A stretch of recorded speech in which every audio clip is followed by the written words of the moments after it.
श्लोक 35 अध्याय 4। यज्ञात्वा न पुनर्मोहम् एवं यास्यसि पाण्डव येन भूतान्यशेषाणि द्रक्ष्यस्यात्मन्यथो मयि। इस श्लोक में श्री कृष्ण अर्जुन को कहते हैं, स्वरूप सिद्ध व्यक्ति से वास्तविक ज्ञान प्राप्त कर चुकने पर तुम पुनः कभी ऐसे मोह को प्राप्त नहीं होगे, क्योंकि इस ज्ञान के द्वारा तुम देख सकोगे कि सभी जीव परमात्मा के अंश स्वरूप हैं, अर्थात वे सब मेरे हैं। यदि इस श्लोक का विस्तार करें तो स्वरूप सिद्ध व्यक्ति से ज्ञान प्राप्त होने का परिणाम यह होता है कि यह पता चल जाता है कि सारे जीव भगवान श्री कृष्ण के भिन्न अंश हैं। कृष्ण से पृथक अस्तित्व का भाव माया कहलाती है।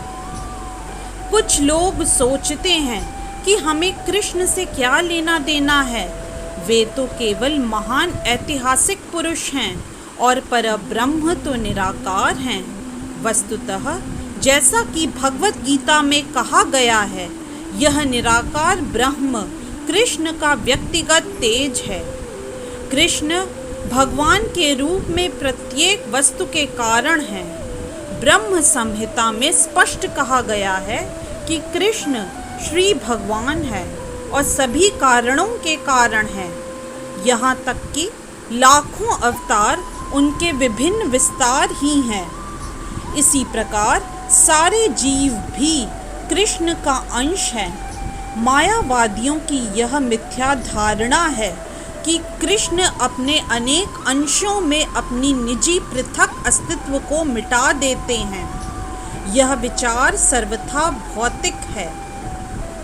भौतिक जगत में हमारा अनुभव है कि यदि किसी वस्तु का विखंडन किया जाए तो उसका मूल स्वरूप नष्ट हो जाता है, किंतु मायावादी यह नहीं समझ पाते कि परम का अर्थ है कि एक और एक मिलकर एक ही होता है और एक में से एक घटाने पर भी एक बचता है।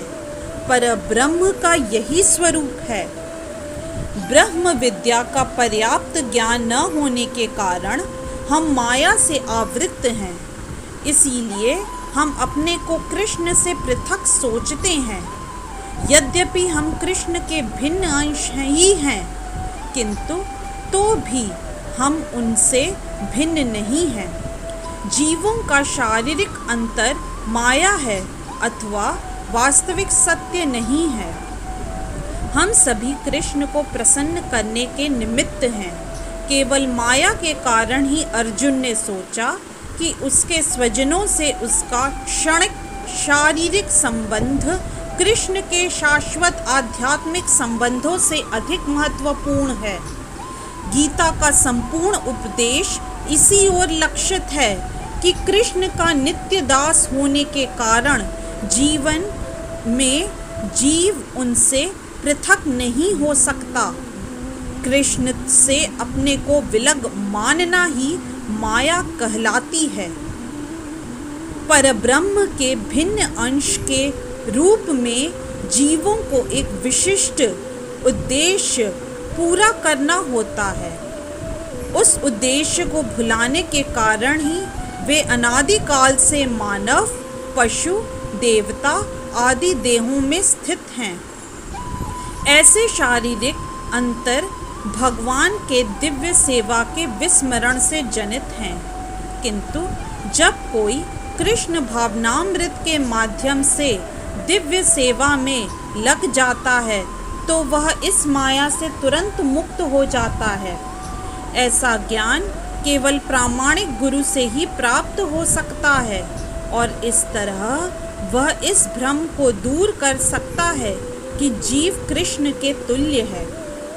पूर्ण ज्ञान तो यह है कि परमात्मा कृष्ण समस्त जीवों के परम आश्रय हैं और इस आश्रय को त्याग देने पर जीव माया द्वारा मोहित होते हैं, क्योंकि वे अपना अस्तित्व पृथक समझते हैं। इस तरह विभिन्न भौतिक पहचानों के मानदंडों के अंतर्गत वे कृष्ण को भूल जाते हैं।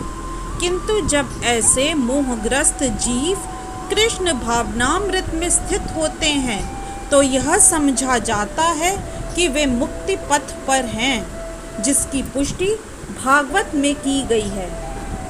मुक्तिर्हित्वान्यथारूपम स्वरूपेण व्यवस्थितिः। मुक्ति का अर्थ है कृष्ण के नित्य दास रूप में कृष्ण भावनामृत में अपनी स्वाभाविक स्थिति पर होना। इस तरह से श्लोक 35 अध्याय 4 की व्याख्या यहीं संपन्न होती है। जय श्री कृष्णा। यदि आज का वीडियो आपको पसंद आया तो कृपया लाइक, सब्सक्राइब, कमेंट और शेयर करना न भूलें। चैनल का नाम है मिस्टिक फेथ।